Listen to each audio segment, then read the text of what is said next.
오늘은 성령 강림 후 제11주 광복 81주년 기념주일로 드립니다. 다 같이 조용한 기도하겠습니다.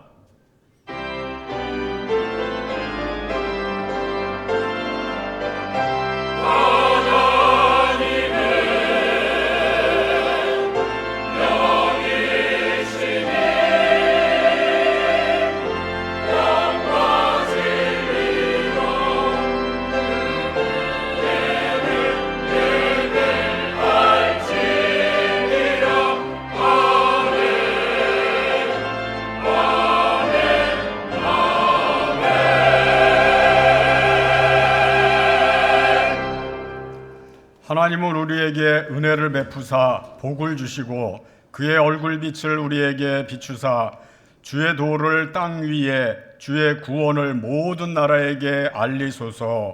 아멘.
할렐루야. 내 영혼아 여호와를 찬양하라.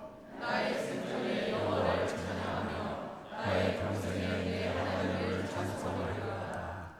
귀인들을 의지하지 말며 도울 힘이 없는 인생도 의지하지 말지니 그의 호흡이 끊어지면 흙으로 돌아가서 그날에 그의 생각이 충만하리로다.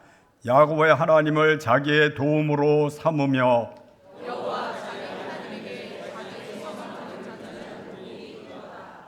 여호와는 천지와 바다와 그 중에 만물을 지으시며 영원히 진실함을 지키시며 억눌린 사람들을 위해 정의로 심판하시며 주인 자들에게 먹을 것을 주시는 이시로다.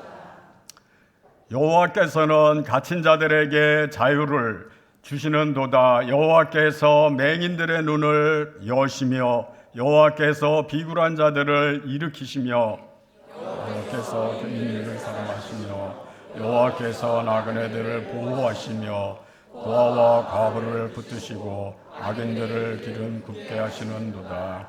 아멘.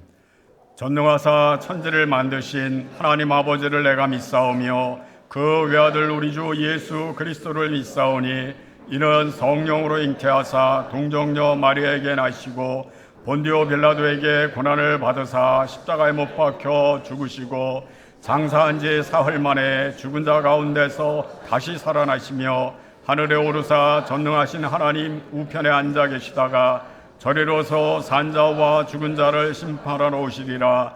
성령을 믿사오며 거룩한 공회와 성도가 서로 교통하는 것과 죄를 사하여 주시는 것과 몸이 다시 사는 것과 영원히 사는 것을 믿사옵나이다. 아멘.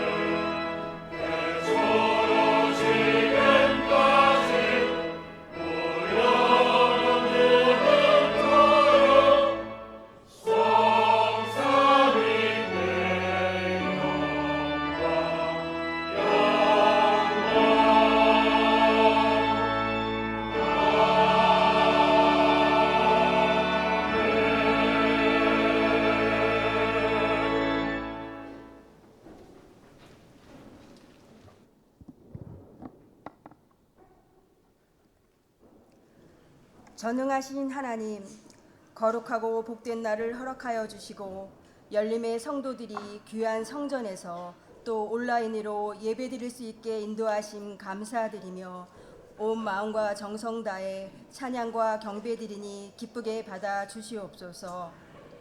부족한 많은 저희를 자녀 삼아 주시고 손 꼭 잡고 놓치지 않으시는 하나님 아버지 감사합니다.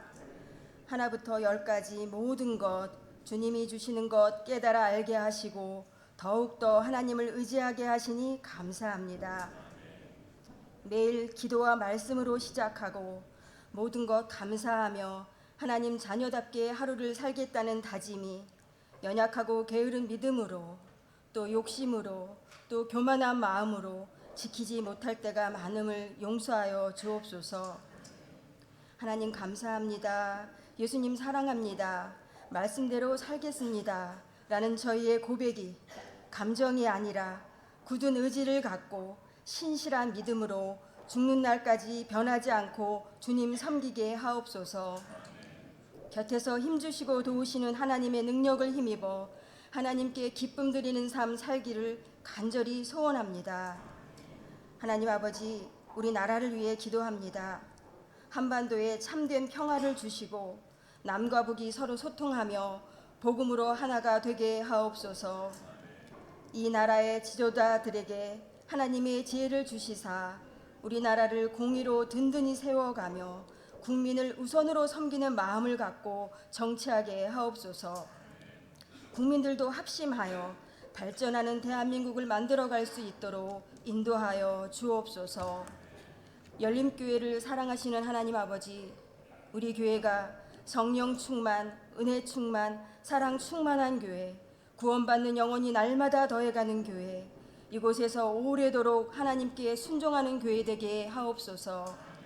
하나님 영광 위에 날마다 애쓰시는 이인선 담임 목사님의 영과 욕을 지켜주시고 능력과 권능을 더하시사 끝까지 기쁘게 사역하시는 귀한 분 되게 하옵소서.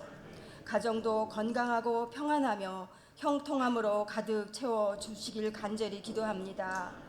부교육자분들의 사역 위에도 함께하사 잘 감당하게 하시고 주님의 복 넘치도록 부어주옵소서. 선교사님들이 복음 전하실 때 어려운 일 당하면 잘 해결되게 하시고 필요한 것은 때마다 풍성하게 채워주셔서 그 나라의 기독교의 뿌리가 온전히 내려져 많은 결실을 맺을 수 있게 축복하여 주옵소서. 열림의 다음 세대와 늘 함께 해주시는 하나님, 중고등부 수련회를 잘 마치게 하시니 감사합니다. 14일부터 16일까지의 청년부 수련회도 준비된 모든 순서가 하나님의 은혜로 잘 진행되게 하시고 안전하게 마칠 수 있게 인도하여 주옵소서. 우리의 자녀들이 기도와 말씀으로 잘 자라 믿음의 대를 이어가며 훌륭하게 성장해서 이 사회에서 꼭 필요한 일꾼들로 살 수 있도록 주님 축복하여 주시옵소서. 열림의 장로님, 권사님, 집사님, 온 성도님들의 가정과 일터를 지켜주시고 각 가정에서 간절한 기도 올려드리니 기도 들으시고 좋은 길로 응답해 주옵소서. 특별히 환우들의 건강을 회복시켜 주시길 간절히 기도합니다. 이제 담임 목사님께서 말씀을 선포하실 때 귀 기울여 잘 듣게 하시고 세상을 살아갈 때 힘이 되고 교훈이 되게 하옵소서. 성령님의 임재하심을 간절히 바라며 예수님의 귀하신 이름으로 기도합니다. 아멘.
오늘 우리에게 주시는 하나님의 말씀은 구약성경 에스더 4장 13절부터 17절까지 말씀입니다. 구약성경 754쪽에 있습니다.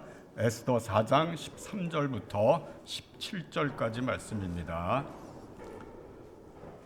모르드게가 그를 시켜 에스더에게 회답하되 너는 왕국에 있으니 모든 유다인 중에 홀로 목숨을 건지리라 생각하지 말라. 이때에 내가 만일 잠잠하여 말이 없으면 유다인은 다른 데로 말미암아 노임과 구원을 얻으려니와 너와 내 아버지 집은 멸망하리라. 내가 왕후의 자리를 얻은 것이 이때를 위함이 아닌지 누가 알겠느냐 하니 에스더가 모르드게에게 회답하여 이르되 당신은 가서 수산에 있는 유다인을 다 모으고 나를 위하여 금식하되 밤낮 3일을 먹지도 말고 마시지도 마소서. 나도 나의 시녀와 더불어 이렇게 금식한 후에 규례를 어기고 왕에게 나아가리니 죽으면 죽으리이다 하니라. 모르드게가 가서 에스더가 명령한 대로 다 행하니라. 아멘.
할렐루야. 하나님 앞에 오신 여러분들을 축복합니다. 오늘은 광복절 81주년 기념주일입니다. 하나님께서 어둠 속에 있던 이 땅에 빛을 회복시켜 주셨고 또 얽매임에 있었던 우리에게 자유를 주셨습니다. 그게 81년 전의 일입니다. 여러분들 아시다시피 우리나라는 일본의 식민 지배를 받았습니다. 아픈 역사가 있습니다. 자그마치 34년 11개월 16일입니다. 우리가 보통 36년 일제 지배를 받았다고 그러지만 그건 횟수로 얘기한 거고 왜 그걸 늘려서 얘기하는지 모르겠어요. 그건 횟수고 실제적으로는 만 35년이 좀 못 됩니다. 34년 11개월 16일 동안 식민 지배를 받다가 하나님의 은혜로 우리는 해방을 맞게 되고 광복을 얻었습니다. 해방은 이 얽매임에서 자유함을 얻은 것이고 광복은 빛을 회복한 겁니다. 어둡던 이 땅에 하나님이 빛을 회복시켜 주셔서 하나님의 은혜를 주셨습니다. 그리고 우리는 오늘 그 은혜를 지금 누리고 있습니다. 그렇기 때문에 하나님의 이 은혜를 기억하면서 감사해야 되고 또 진정한 광복, 또 진정한 해방이 우리의 삶에 이루어질 수 있도록 계속해서 기도해야 됩니다. 우리는 지금 자유한 나라에 살고 있습니다. 그런데 이 자유가 우리 모두에게 지금 진정한 자유가 되고 있는가라고 하는 것은 우리가 한번 깊이 생각해 봐야 됩니다. 과연 우리는 자유한 나라에 살면서 자유를 누리고 해방을 누리고 살고 있는가라고 하는 것을 꼭 기억해야 됩니다. 자유한데 여전히 나는 얽매임에 있고 뭔가 어둠에 살고 있다고 하면 아직 해방된 나라, 자유한 나라에 살면서 그걸 누리고 있지 못한 겁니다.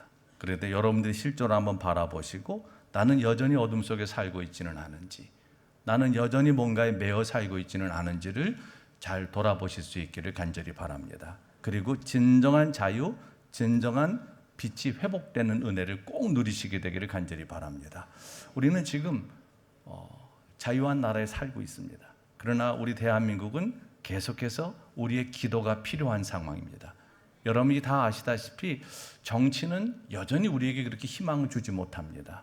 경제도 마찬가지입니다. 경제적인 양극화가 아주 지금 굉장히 아주 첨예하게 지금 경제적 양극화가 이루어져 있고 그다음에 세대 간의 갈등도 지금 아주 치유되기 힘들 만큼 골이 깊어졌습니다.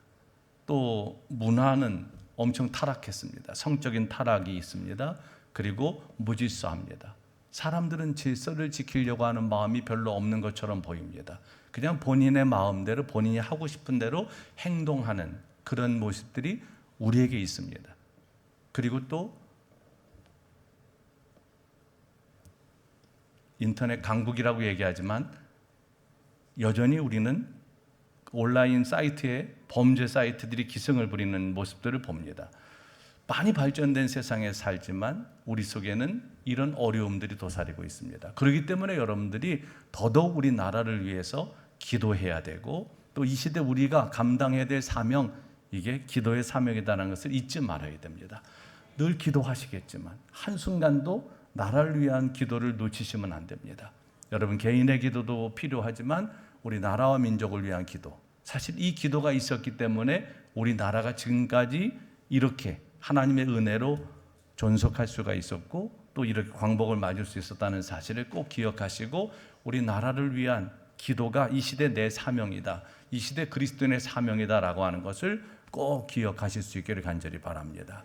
매 시대마다 하나님의 사람들은 그 시대적인 사명을 감당했습니다. 오늘 본문 말씀인 에스더에도 보면 이 에스더도 자신에게 맡겨준 이 시대적인 사명을 감당했습니다. 오늘 에스더의 말씀은 부림절과 연관이 된 말씀입니다. 이 부르라고 하는 말은 그 히브리어로 말하면 제비 뽑기에 그 제비를 의미합니다. 그 부림절은 제비 뽑기와 관련이 있어요. 당시에 그 페르시아, 그러니까 바사죠. 이 바사가 그 고대 근동 지역의 패권을 가지고 있었던 그런 시기입니다. 이 시대적인 그런 그 역사로 따진다면 BC 한 485년에서 435년경에 있었던 그런 일이 오늘 본문에 기록이 되어 있습니다. 아하수로 왕이 이 바사, 페르시아를 다스리고 있을 때 있었던 일입니다. 하만이라고 하는 총리가 있었습니다. 근데 이 하만은 유대인들을 아주 싫어했습니다. 그리고 모르드게가 자기에게 절하지 않는다고. 모르드게가 하만에게 절하지 않은 이유는 하나님 외에는 무릎 꿇지 않겠다고 하는 믿음을 갖고 있었기 때문입니다. 여러분들 아시다시피 이 배경이 뭐냐면 그들이 여전히 바벨론 포로로 끌려왔을 때 거기 남아 있었던, 아직 이 바사가 이제 바벨론을 점령하면서 포로로 남아 있던 사람들을 바사는 고국으로 돌려보내는 정책을 씁니다. 여러분들이 아시다시피 고레스의 칙령에 의해서 모든 유대인들은 다 자기 나라로 돌아가라고 하는 칙령이 내려졌어요. 그래서 1차 귀환, 2차 귀환, 3차 귀환, 굉장히 오랜 시간에 걸쳐서 바벨론 포로로 잡혀와 있었던 사람들이 다시 이제 자기 나라로 예루살렘으로 귀환하게 됩니다. 유대 땅으로 귀환을 하게 됩니다. 근데 그때 아직 다 가지 않고 남아 있었던 사람들의 이야기가 오늘 이 에스더의 이야기입니다. 하만은 그렇게 유대인들을 그 포로로 잡혀와서 거기에 정착하고 살고 있었던 유대인들. 그렇지만 그들이 포로였지만 사실 바벨론은 이 포로들 중에도 유능한 인재들을 썼어요. 그래가지고 당시에 뭐 다니엘이라든지 이런 사람들은 그 총명함을 인정받아가지고 그 나라를 다스리는 총리도 되고 합니다. 그리고 이제 바사, 이 페르시아는 완전 정책을 바꿔서 이 바벨론처럼 뭐 포로 정책을 쓴 것도 아니고 이주 정책을 쓴 것도 아니고 그들을 존중하고 그 다음에 그들의 신앙을 존중해 줬습니다. 그래가지고 다시 돌려보내기도 하고 그들이 이 바사가 지배할 때는 자신들의 신앙을 지킬 수가 있었어요. 그건 모르드게가 하만이라고 하는 총리에게 무릎 꿇지 않을 수 있었던 충분한 이유가 됐죠. 식민지 백성이었지만 신앙의 자유를 인정받았기 때문에 그는 굳이 총리에게 무릎을 꿇을 이유가 없었어요. 하나님께만 꿇겠다라고 하는 것들이 가능했던 시기입니다. 그러다 보니까 이 하만은 유대인들을 싫어했어요.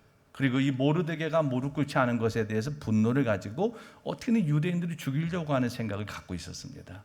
그런데 그때 어떤 큰 사건이 하나 그 전에 일어났냐 하면 이 에스더가 바사의 왕비가 되는 겁니다.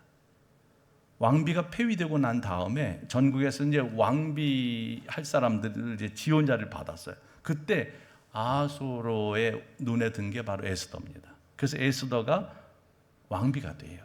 그러니까 왕비의 사촌 오빠예요. 모르드게는. 사실 이 에스더는 일찍 부모님을 여유였습니다. 부모님이 일찍 돌아가셔서 계속해서 그 사촌인 모르드게의 가정에서 자랐어요. 그런데 아주 미모가 뛰어나고 지혜로운 여인이었습니다. 그러다 보니까 왕비가 됐어요. 그러니까 이 왕비의 사촌 오빠다 보니까 하만 이 총리도 그 모르드게를 자기 마음대로 할 수가 없었어요. 죽이고 싶은데 죽일 수가 없었습니다. 그러다 계책을 마련합니다. 그냥 유다인 전체를 진멸시켜야 되겠다라고 생각을 하고 왕에게 은 1만 달란트를 주고 그 조서를 받아내요. 그러니까 왕이 사실은 뇌물을 받고 그 조서에 사인을 한 셈입니다. 그래서 유다인들을 학살해도 좋다라고 하는 조서에 도장을 찍게 됩니다. 그리고 이게 전국적으로 이제 그 조서가 퍼지게 된 거죠. 이제 전달이 된 겁니다. 근데 그 날짜를 이 하만이 부림, 제비 뽑기를 해가지고 날짜 정한 게 언제냐? 12월 13일이에요. 12월 13일 하루 동안 유대인들을 다 진멸시키고 그들의 재산을 전부 약탈하라고 하는 그런 조서를 왕의 이름으로 전국에 내보낸 겁니다. 그러다 보니까 이거를 접하게 된 이제 유다인들 입장에서는 유다 민족 전체, 그 바사에 살고 있는 유대인들 전체가 진멸되는 거예요. 그러니까 엄청난 위기입니다. 그때 이 모르드게는 굵은 베옷을 입고 자기 옷을 찢고 굵은 베옷을 입고 재를 뒤집어 쓰고 성중에 나가서 대성통곡을 합니다. 그리고 이거 소식을 접한 다른 유대인들도 같은 행동들을 하게 돼요.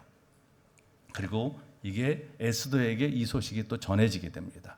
그때 모르드게는 에스더에게 이런 얘기를 합니다.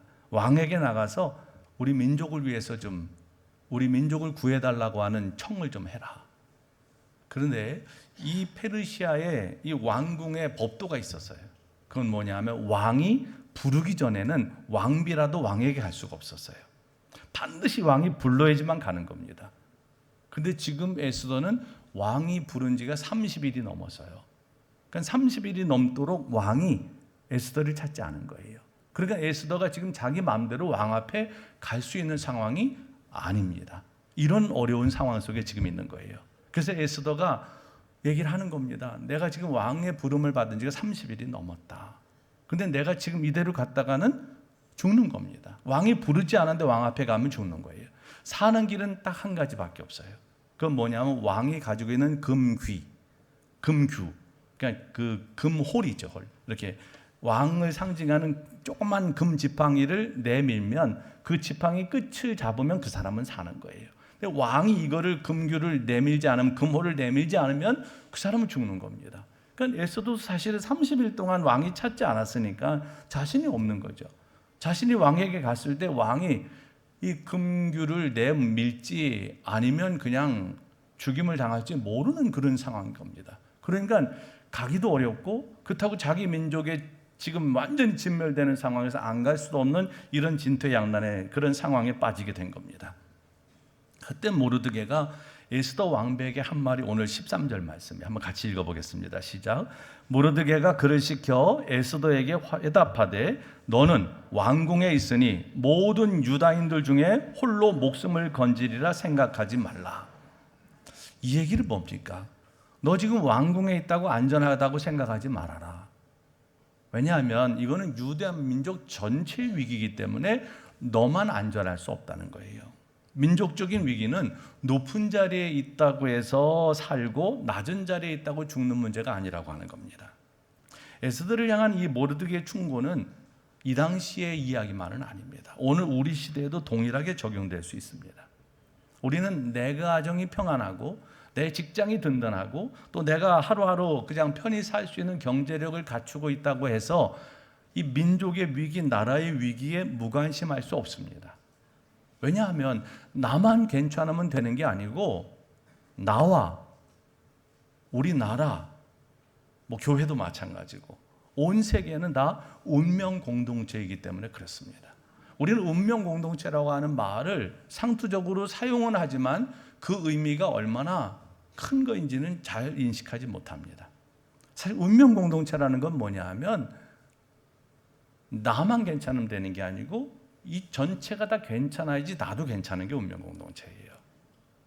지금 우리는 40도가 이제 넘는 대한민국의 여름 날씨치고는 여러분들이 그동안 전혀 경험하지 못했던 기온을 지금 경험하고 있습니다. 서울 기온도 마찬가지고 전국적으로 지금 40도가 넘은 지역들이 있어요. 서울도 거의 40도 육박하고 있습니다. 우리는 오래전부터 계속 얘기를 했습니다. 기후 위기부터 얘기하고 이제는 정말 처음에는 이제 지구 온난화를 얘기했죠. 이렇게 계속 가다가는 우리가 습관을 바꾸지 않으면 언젠가 이제 이 지구 온난화로 인한 엄청난 생태계의 변화가 올 것이고 또 이것으로 인한 우리가 피해를 고스란히 받게 될 거다. 그런데 기후 변화를 넘어 이제는 기후 위기의 시대임에도 불구하고 우리는 그 얘기를 듣지 않았습니다. 여전히 내가 살고 싶은 대로 살고 내가 편리한 대로 살았습니다. 나만 괜찮으면 되지 내가 이 지구를 생각할 게 뭐 있어 라고 생각하고 살았습니다. 근데 이건 우리뿐만 아니라 사실은 온 세계인들이 그렇게 산 겁니다. 이 지구상에 사는 모든 사람들이 그렇게 산 겁니다. 그러다 보니까 지금 우리는 우리나라뿐만 아니라 전 세계적으로 이제는 기후 위기를 우리가 스스로 직면했습니다. 이제 우리의 일이 됐습니다. 이거는 이 무더운 여름을 우리는 이제 견뎌내야 되고 또 혹독한 겨울을 견뎌내야 되는 이런 상황들이 된 거죠. 예전부터 계속 이 얘기는 우리가 해왔던 얘기입니다.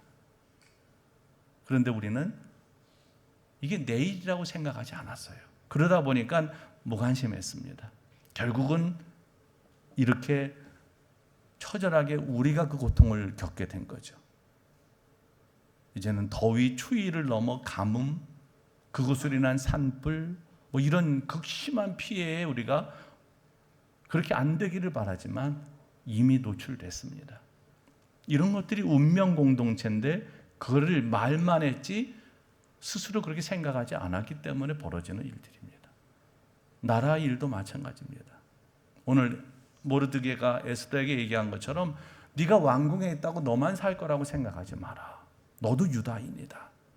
유다인이 진멸되면 내게도 해가 갈 거다라고 하는 얘기를 하는 거예요. 여러분, 우리나라의 일을 우리가 관심하지 않으면 결국은 그 해를 우리가 받을 수 있어요. 그러니까 여러분, 나만 잘 된다고 안심하시면 안 됩니다. 나도 잘 돼야지만 내 이웃도 잘 돼야 됩니다. 이웃을 사랑하는 건 뭐예요? 이웃을 잘 되게 하는 게 이웃을 사랑하는 거예요. 그게 이웃을 진짜 사랑하는 겁니다. 이웃을 못 되게 하는 사람들이 있어요. 자꾸 뭔가 방해를 하는 사람들이 있어요. 이웃의 삶을 망가뜨리는 사람들이 있습니다. 여러분의 이익을 위해서 이웃을 망가뜨리면 그거는 악한 겁니다. 내가 살기를 위해서 누군가를 무너뜨리는 행동은 나쁜 겁니다. 그건 하나님이 원치 않는 죄입니다. 그건 진짜 죄입니다. 이런 것들을 우리가 하지 말아야 되는 거죠. 근데 우리는 나 살겠다고 이웃의 삶을 망가뜨리는 일을 너무 쉽게 합니다. 나 살겠다고 공동체를 무너뜨리는 일을 우리는 서슴없이 합니다. 나 살겠다고 나라의 해가 되는 일도 우리는 서슴지 않고 합니다. 나 살겠다고 하나님이 창조하신 이 창조 세계가 망가지는 일도 우리는 개의치 않습니다. 이 모든 것들이 다 운명 공동체라고 하는 생각을 안 하기 때문에 발생한 일이에요. 오늘 에스더에게 모르드게는 분명히 얘기합니다. 너만 안전하다고 생각하지 마라. 여러분, 국가가 망하면 결국 개인도 망합니다. 나 개인이 망한다고 국가가 망하는 건 아니에요. 그렇지만 국가가 망하면 개인의 삶도 망하는 거예요. 우리 일제시대에 이걸 경험하지 않았습니까? 그래서 이제는 우리는 더 우리 나라 민족을 위해서 열심히 기도해야 됩니다. 위기를 바라보고 기도하는 것. 이게 우리가 해야 될 일이에요. 그리스도인들은, 종교인들은 정말 세상의 빛과 소금이 되기를 위해서 더 하나님의 뜻대로 사셔야 되고, 그리고 정치가들은 파당적인 이기주의를 버려야 되고, 경제인들은 정직하게 돈을 벌어서 그걸 잘 나눠야 되고, 그리고 노동자들은 한 푼 더 받겠다고 싸우는 게 아니고 정말 땀 흘리고 수고하는 가치를 본인 스스로가 잘 느끼면서 거기서 본인의 존재를 키워야 되고, 그리고 공무원들은 그냥 대충 시간 때우는 게 아니고 정말 우리 나라를 위해서 또 국민을 사랑하는 마음을 가지고 진심으로 잘 섬기는 자리에 있을 때 우리 나라는 건강해질 수 있어요. 그러니까 우리 모두가 각자 자신의 삶의 자리에서, 자주 말씀드리지만 거룩한 삶은, 구별된 삶은, 하나님의 뜻대로 사는 삶은 내 삶의 자리, 그 일상에서부터 시작되는 겁니다. 정말 사소한 일에서부터 하나님의 뜻대로 하는 거, 이게 중요한 거예요. 우리는 근데 뭔가 엄청나게 큰 일들에 대해서는 자꾸 뭔가 큰 그림을 그리고 큰 일을 생각합니다. 폼나는 일을 생각합니다. 그런데 그런 일도 중요해요. 그렇지만 더 중요한 거는 아주 사소한 일상, 여러분의 일상, 그 별것 아닌 것 같은 그 하루하루 그 순간이 결국은 하나님께서 거룩하게 우리에게 살라고 한 기회예요. 그렇기 때문에 그 순간순간을 소중히 여기셔야 됩니다. 그리고 그 순간순간에 여러분의 삶의 자리에서 구별된 그리스도인으로 사셔야 됩니다. 우리는 그리스도인이라고 말은 하지만 세상 사람들과 그렇게 많이 다르지 않습니다. 저도 마찬가지입니다. 그런데 이렇게 해가지고는 변하지 않습니다. 내가 살아간 자리가 그래도 뭔가 좀 아름다워야 되지 않겠습니까? 여러분들이 신앙생활 하다간 교회가, 여러분들이 살다간 여러분들의 가정이, 여러분들이 살다간 그 직장이, 여러분들이 살다간 그 자리가 뭔가 그래도 내가 비록 힘은 없지만 연약하고 자꾸 넘어지고 자꾸 비틀거리지만 그래도 뭔가 하나님의 뜻을 이루기를 위해서 정말 최선을 다한 그런 흔적은 좀 남기고 가야 되지 않겠습니까? 이게 우리가 살아야 될 중요한 삶입니다. 우리는 이 삶을 살기를 위해서 이 세상에 존재하는 거예요. 우리는 자주 그런 얘기를 합니다. 하나님이 나를 이 땅에 남겨두신 것은 사명이 있어서다. 여러분도 그런 생각 하실 겁니다. 내가 오늘도 살아가는 이유, 오늘도 하나님이 나를 하나님 나라로 부르지 않으시고 이 땅에 남겨두신 이유, 아직은 사명이 있어서다. 사명이 있는 사람은 죽지 않는다고 얘기합니다. 근데 이게 진짜여야 됩니다. 진짜 사명 때문에 살아야 되고 내가 사명 때문에 이 땅에 존재한다는 것을 인식해야지만 그 사람이 하나님의 뜻대로 살 수 있는 거예요.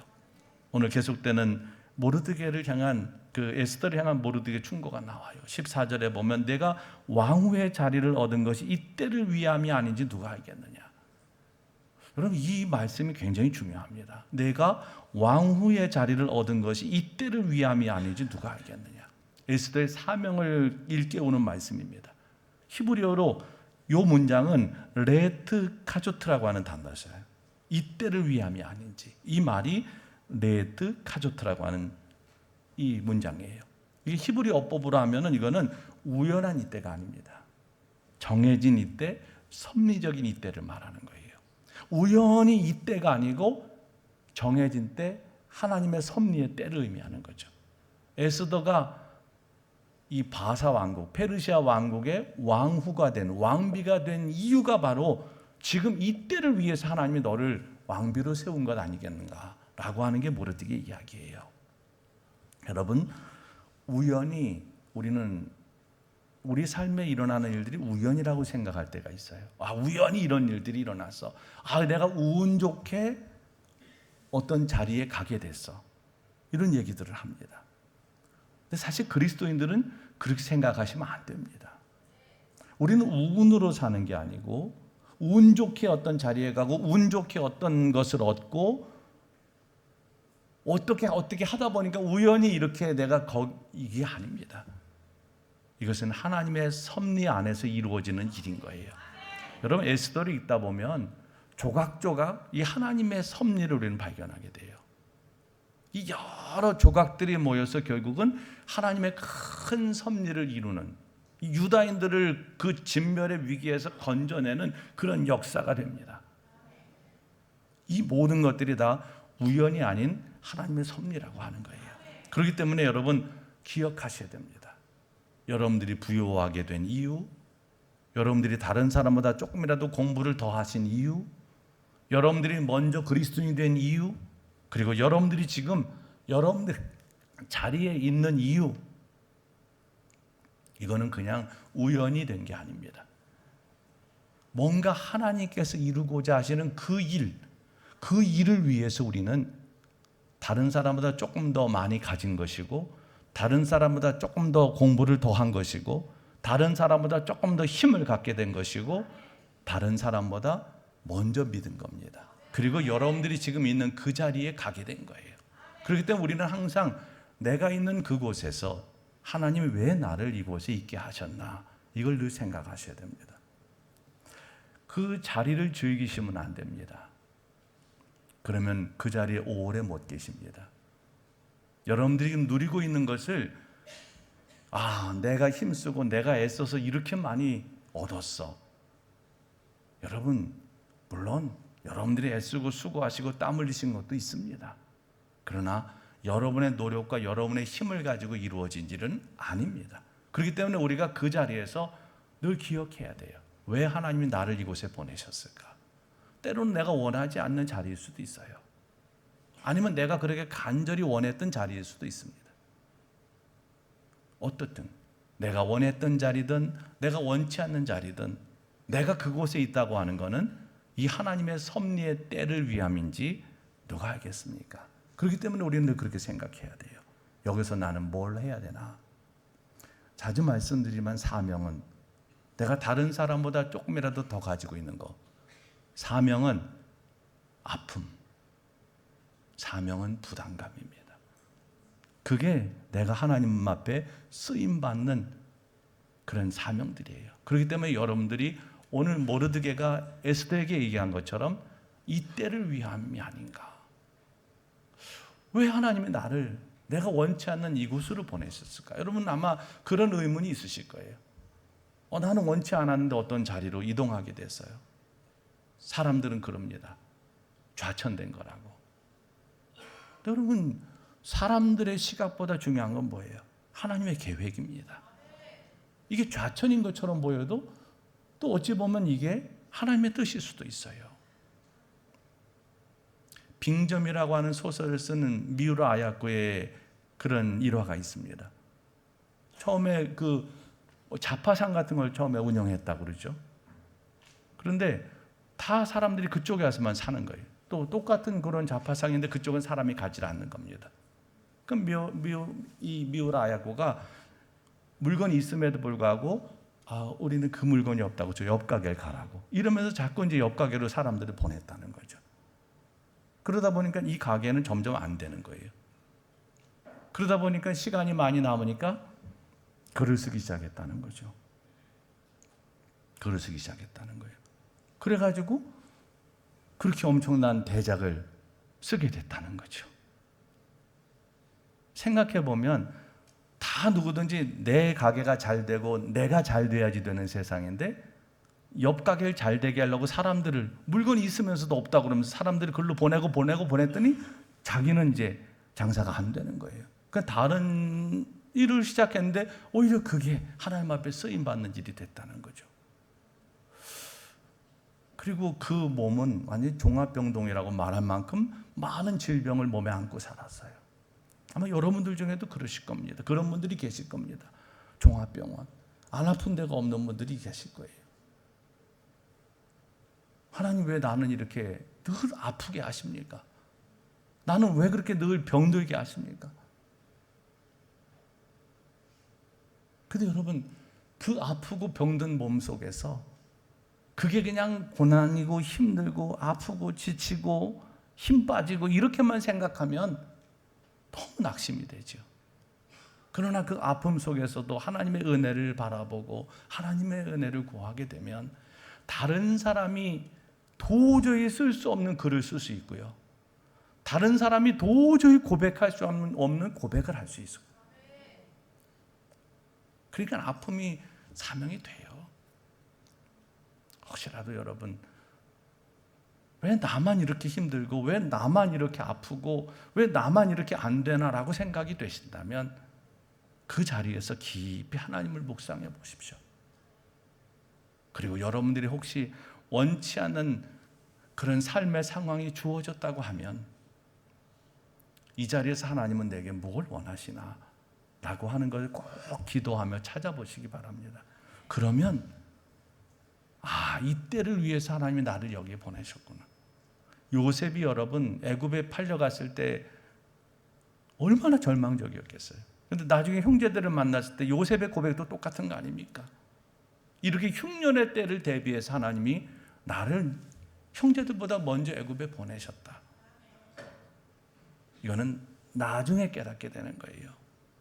그러니까 여러분 삶은 지금 순간에 해석하지 못하는 일들이 많아요. 아직 이해할 수 없는 일들이 우리 삶엔 수두룩하게 많습니다. 그러나 결론 내지 마시고 조금 더 살아보십시오. 그러면 하나님께서 이때를 위해서 그때 그런 일을 하셨구나. 할렐루야. 이걸 고백하게 됩니다. 오늘 사명을 느끼고 네가 왕후가 된 것이 이때를 위함이 아니겠는가. 우연이 아닙니다. 하나님의 섭리 안에서 이루어지는 일입니다. 오늘 모르드게의 충고에 대해서 에스더가 무슨 응답을 합니까? 16절 말씀 같이 해보겠습니다. 시작. 당신은 가서 수산에 있는 유다인을 다 모으고 나를 위하여 금식하되 밤낮 3일을 먹지도 말고 마시지도 마소서. 나도 나의 시녀와 더불어 이렇게 금식한 후에 규례를 어기고 왕에게 나가리니 죽으면 죽으리이다 하니라. 아멘. 모르드게의 얘기를 듣고 지금 에스더가 어떤 반응을 보입니까? 모든 유다인들에게 다 3일 동안 금식하자. 금식하며 기도하자. 그리고 나도 그렇게 기도하겠다.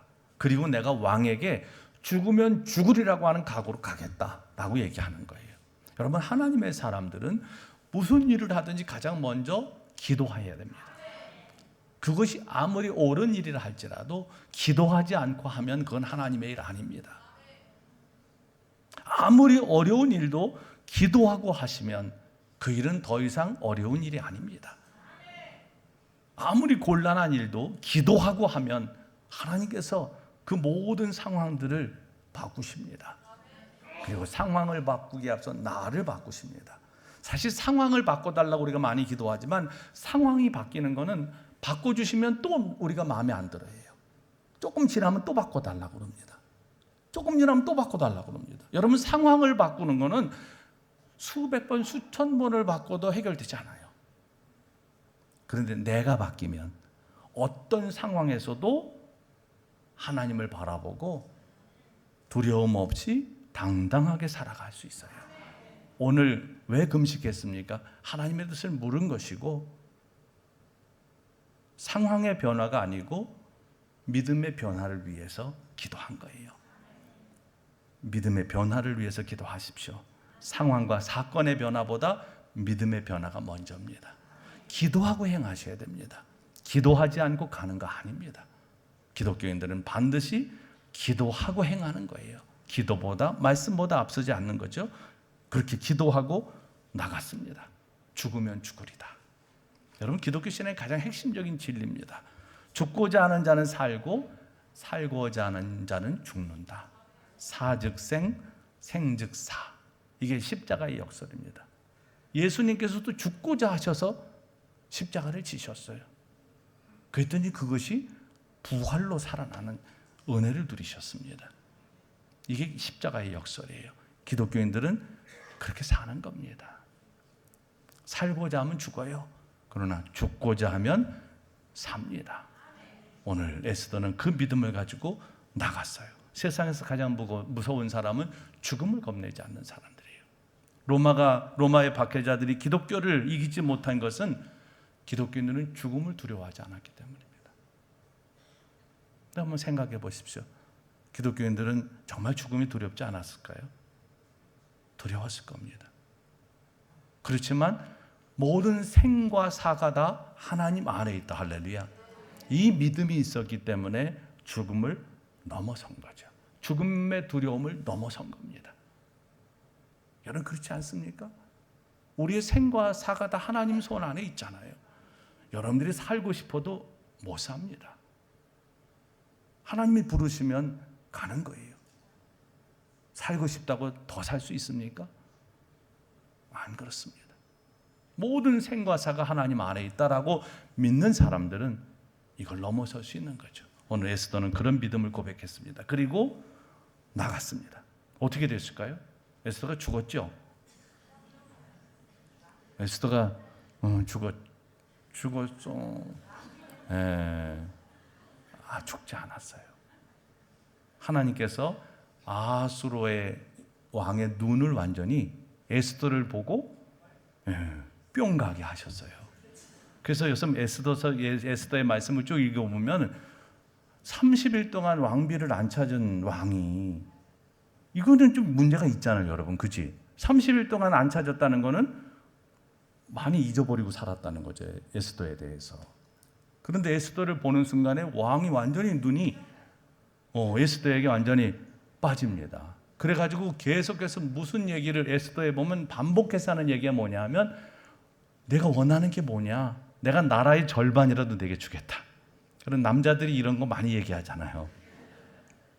남자들이 그런 얘기할 땐 언제입니까? 주로 아내나 여자에게 빠졌을 때죠. 왕이 나라의 절반이라도 주겠다는 거. 내 청이 뭐냐? 근데 에스더가 바로 얘기하지 않습니다.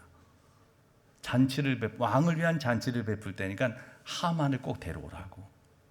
근데 잔치 자리에서도 또 왕이 물어보는데도 얘기를 안 합니다. 내일도 또 잔치를 열 건데 내일 얘기하겠다고. 에스더가 밀당의 고수예요. 바로 얘기하지 않습니다. 그리고 그 다음날 잔치 자리에서 얘기를 하는 거예요. 뭔 얘기를 합니까? 이 민족을, 정말 왕이 나를 귀하게 여기고 나를 사랑한다면, 이 7장 3절에 보면, 왕이여 내가 만일 왕의 목전에서 은혜를 입었으면 왕이 좋게 여기시면 내 소청대로 내 생명을 내게 주시고 내 요구대로 내 민족을 내게 주소서. 이걸 요청합니다. 뭐 부귀와 영화를 원한 게 아니에요. 내 민족을 내게 주소서. 이게 에스더의 고백이었습니다. 여러분, 에스더 멋있지 않습니까? 내 민족을 내게 주소서. 여러분은 그렇게 기도해 보셨습니까? 하나님, 저 돈 좀 주세요. 저 진급 좀 시켜주세요. 저 뭐 해주세요. 이런 얘기는 주세요 많이 하는데, 하나님, 이 민족을 내게 맡겨주소서. 이 민족을 내게 주소서. 이 얼마나 큰 존재입니까 이게. 사람의 존재가 커지는 것은 뭘 품고 기도하느냐에 따라 달라지는 거예요. 여러분 스스로가 너무 초라하다고 생각하시고 왜소하다고 생각하시면 큰 걸 품으세요. 하나님 이 민족을 내게 주소서. 민족을 위해서 기도하고 민족을 에스더가 지금 그걸 원했어요. 그리고 결국은 하만이 유대인들을 처형하려고 한 나무에 매달려 죽게 되고 모르드게가 결국 하만의 뒤를 이어서 총리가 되는 이런 아주 드라마틱한 반전이 일어나게 돼요. 어떻게 이런 일이 가능했습니까? 우선은 에스더와 모르드게가 하나님의 섭리를 믿는 믿음이 있었어요. 그리고 사명을 붙드는 결단이 있었습니다. 그리고 유다 공동체의 금식과 기도가 있었습니다. 그리고 에스더가 죽으면 죽으리라고 하는 각오를 가지고 자신을 내어놓는 희생이 있었어요. 그리고 결국 하나님께서 역사하셨습니다. 사랑하는 여러분, 큰 위기 앞에서 우리가 할 일은 기도하는 일입니다. 민족의 위기 앞에서, 개인의 위기 앞에서 기도하십시오. 그럼 하나님께서 들으시고 구원하시고 문제를 해결해 주십니다. 기도하는 민족은, 기도하는 사람은 결코 망하지 않습니다. 위기 때문에 망하는 게 아닙니다. 기도하지 않기 때문에 망하는 겁니다. 교회가 기도를 멈추면 세상은 방향을 잃습니다. 민족적 위기, 공동체의 아픔을 십자가 앞으로 가져가면 하나님은 오늘도 그 민족적인 위기와 아픔을 영광으로 바꿔주십니다. 위대한 민족은 위대한 기도의 역사를 가지고 있습니다. 위대한 사람은 위대한 기도의 시간을 가지고 있습니다. 여러분들이 그런 기도의 사람들이 되시길 바랍니다. 그래서 모든 아픔을 영광으로 바꿔주시는 이 하나님의 은혜를 여러분도 누리시고 여러분의 기도를 통해서 우리 조국 대한민국과 이 민족이 이런 은혜를 누리게 되기를 우리 주님의 이름으로 간절히 축원합니다. 기도하겠습니다. 이 시간 기도하실 때 하나님 해방과 광복의 은혜를 주셔서 감사합니다. 우리 민족을 지금까지 지키신 하나님께서 이 어려운 시대에 하나님의 은혜와 영광을 나타내 주옵소서. 에스더처럼 시대를 분별하는 믿음을 우리에게 주시고 맡겨주신 자리에서 사명을 감당할 수 있는 용기를 허락하여 주옵소서. 우리 민족의 상처를 치유하시고 분열을 화해로, 절망을 소망으로, 아픔을 하나님의 영광으로 바꿔 주옵소서. 간절한 마음으로 기도하겠습니다. 거룩하신 하나님 감사합니다. 오늘 광복절 기념주일을 맞아 하나님의 말씀을 마음에 받았습니다. 아버지 하나님, 우리 민족에게 해방과 광복의 기쁨을 주신 것을 감사드립니다. 하나님의 은혜로 우리 나라를 이렇게 자유와 또 기쁨의 나라로 하나님께서 바꿔주셨습니다.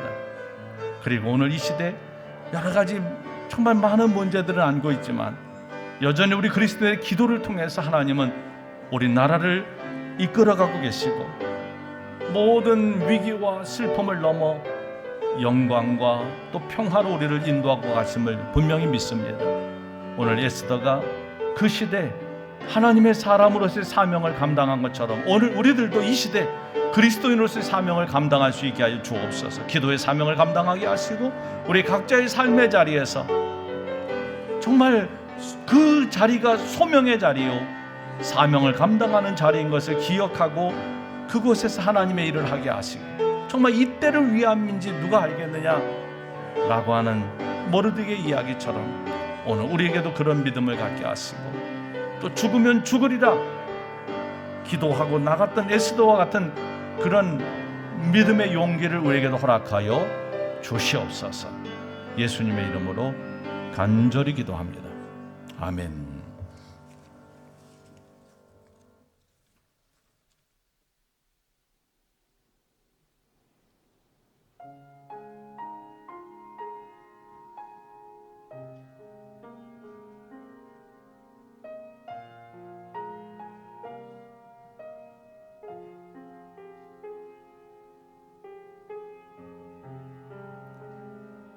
주님이 홀로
험한 산도 나는 괜찮소. 바다 끝이라도 나는 괜찮소. 죽어가는 저들을 위해 나를 버리길 바라오. 아버지 나를 보내줘. 나는 달려가겠소.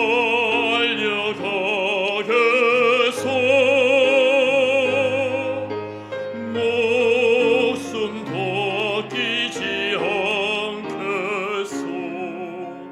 나를 보내줘. 세상이 나를 미워해도 나는 사랑하겠소.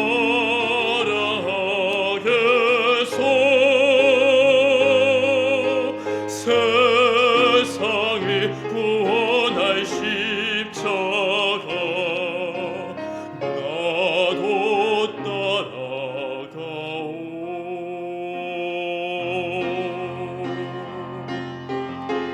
생명을 버리면서까지 나를 사랑한 당신, 이 작은 나를 받아줘.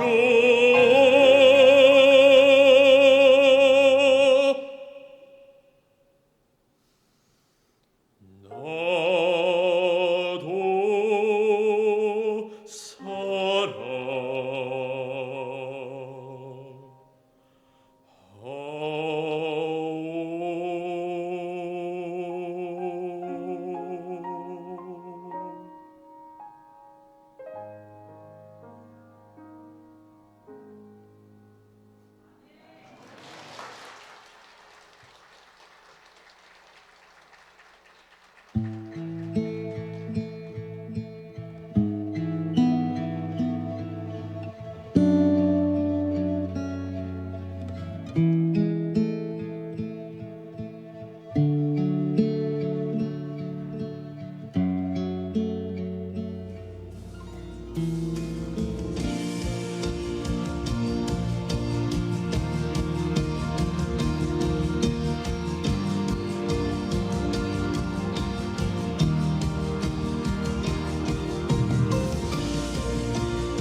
교회 소식을 전해드립니다.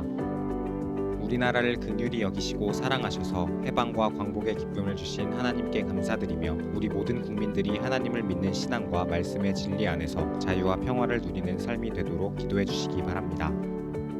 2026년 다음 세대 여름축제가 진행 중입니다. 청년부 여름수련회가 14일 금요일부터 16일 주일까지 우리 교회에서 있습니다. 함께 기도해 주시기 바랍니다.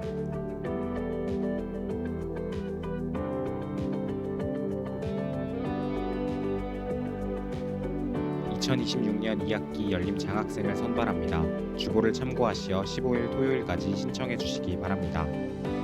2026년 실버 여름 성경학교가 25일 화요일부터 27일 목요일까지 있습니다. 주보를 참고하시어 신청해 주시기 바랍니다.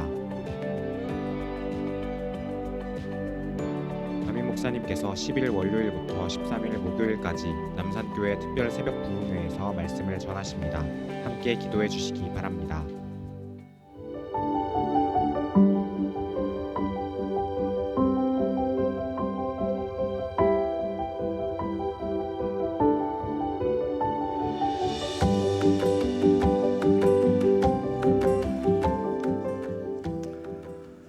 다음 세대의 여름 축제 이제 청년부 수련회 남았습니다. 금토일 이렇게 청년부 수련회가 진행되니까 기도해 주시기를 바라고, 이제 청년부 수련회까지 하면 올해 이제 여름 행사는 다 마쳐지게 됩니다. 은혜롭게 또 안전하게 잘 마무리되도록 기도해 주시기를 바랍니다. 열림 장학생 선발 공고 나가 있으니까 신청하시기를 바라고, 또 실버 여름 성경학교 25일 화요일부터 27일 목요일까지 꿈틀센터 및 북내홀에서 있습니다. 65세 이상 된 교우들 30명을 지금 선착순으로 신청받고 있습니다. 신청서가 있으니까 꼭 기억하시고 교회 오면 시원하게 해드릴 겁니다. 그리고 말씀도 배우고 아주 유익한 시간이 되실 거예요. 그러니까 꼭 기억하시고 많이들 오셔서 함께 참여해 주시기를 바랍니다. 이번 실버 여름 성경학교는 10계명 종에서 자유인으로의 삶을 위한 하나님의 사랑이라고 하는 주제를 가지고 있습니다. 자세한 문의는 박찬주 전사님께 하시면 되겠습니다. 또 스텝으로 섬길 분들도 나는 좀 스텝으로 섬기고 수련의 시간이 됩니다 라고 하는 분들은 박찬주 전사님에게 말씀해 주시기를 바랍니다. 그리고 장학위원회 다음 주일 12시 30분에 본관 501호실에서 있습니다. 장학위원들 주보에 나가 있으니까 기억하시고 꼭 시간 내주시기를 바랍니다. 지난 주간에 장례가 있었습니다. 이영숙 집사님 부친상이 있어서 토요일에 장례를 마쳤는데 다음 주에 오셔서 인사를 하시겠다고 합니다. 오늘은 우리 문경희 집사님, 이동훈 집사님께서 장례를 마치고 오늘 오셨습니다. 잠깐만 자리에서 일어나시면 오른손을 들어서 여러분들의 위로를 표현해 주시기 바랍니다. 하나님의 위로와 평화가 또 귀한 가정에 함께 하시기를 바랍니다. 맞습니다. 나중에 또 인사 나누시기 바랍니다. 이번 주간은 이은영 목사님, 이재선 목사님 여름 휴양 기간입니다. 좋은 쉼이 되도록 기도해 주시기를 바랍니다.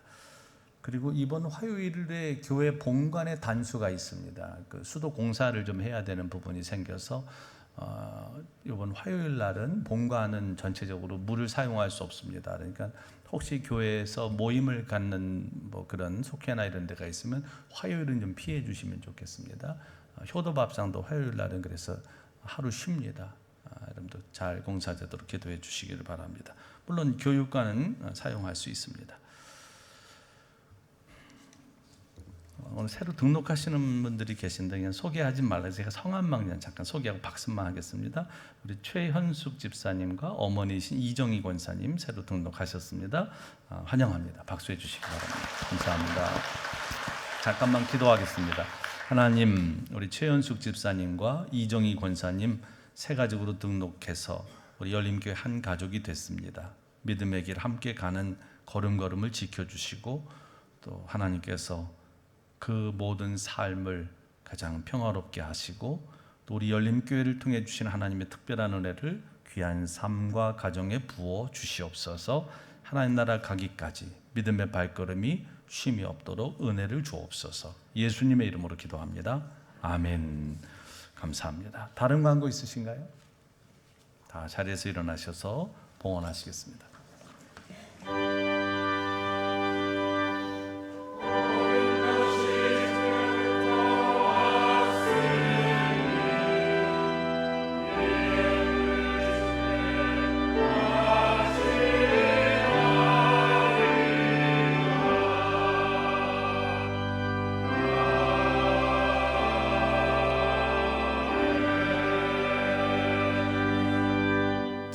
사랑의 하나님, 우리의 삶에 주신 모든 은혜에 감사드립니다.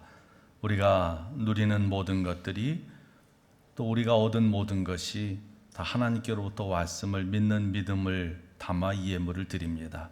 그 어떤 것도 당연한 것이 없는 하나님의 은혜임을 알기에 온 마음과 정성을 담아 드립니다. 기쁘게 받아주시고 하나님의 영광을 위한 복된 일에 또 많은 사람들에게 복음이 전해지는 일에 또 우리 대한민국이 하나님의 거룩한 나라가 되는 일에 이 물질이 쓰이게 하여 주시옵소서. 드린 교우들의 손길 하늘의 은혜와 복을 더하여 주시옵시고 그 행하는 모든 일들을 통하여 하나님의 큰 은혜와 영광이 드러나게 하여 주옵소서. 무더위 속에서도 우리 교우들의 건강과 또 안전을 하나님께 지켜주시고 항상 하나님 안에서 평안케 하여 주옵소서. 예배하기를 원했는데 병상에서 오지 못한 교우들, 또 연로에서 오지 못한 교우들, 또 출타한 교우들, 또 여러 가지 형편과 사정으로 오지 못한 교우들을 기억하여 주시고 우리에게 주신 은혜를 나누어 주시옵소서. 더위 속에서 또 군복무하는 우리 귀한 자녀들 지켜주시고, 또 해외 선교사님들, 우리가 파송한 모든 선교지에서 하나님의 귀한 또 사명 잘 감당케 하시고, 또 전국에 또 세계에 흩어져 있는 우리 열림의 가족들을 돌보아 주시옵소서. 예수님의 이름으로 감사하며 기도합니다. 아멘.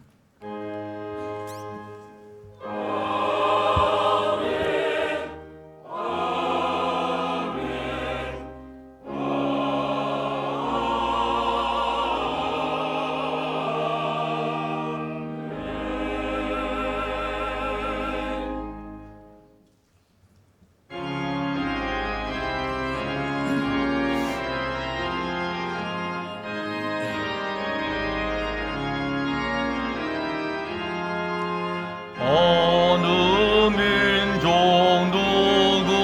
누구게나 결단할 때 있나니 참과 거짓 싸울 때에 어느 편에 설 건가. 주가 주신 새 목표가 우리 앞에 보이니 빛과 어둠 사이에서 선택하며 살리라. 고상하고 아름답다 진리 편에 서는 일. 진리 위해 억압받고 명예 이기로도 비겁한 자 물러서나 용감한 자 굳세게 낙심한 자 돌아오는 그날까지 서리라. 순교자의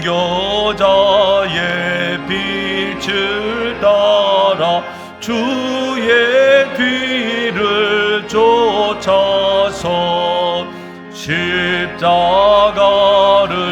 등에 지고 앞만 향해 가리라. 새 시대는 새응 우리에게 주나니 진리 따라 사는 자는 전진하리 언제나. 악이 비록 성하여도 진리 더욱 강하다. 진리 따라 살아갈 때 어려움도 당하리. 우리 가는 그 앞길에 어두운 장막 덮쳐도 하나님이 함께 계셔 항상 지켜주시리. 아멘.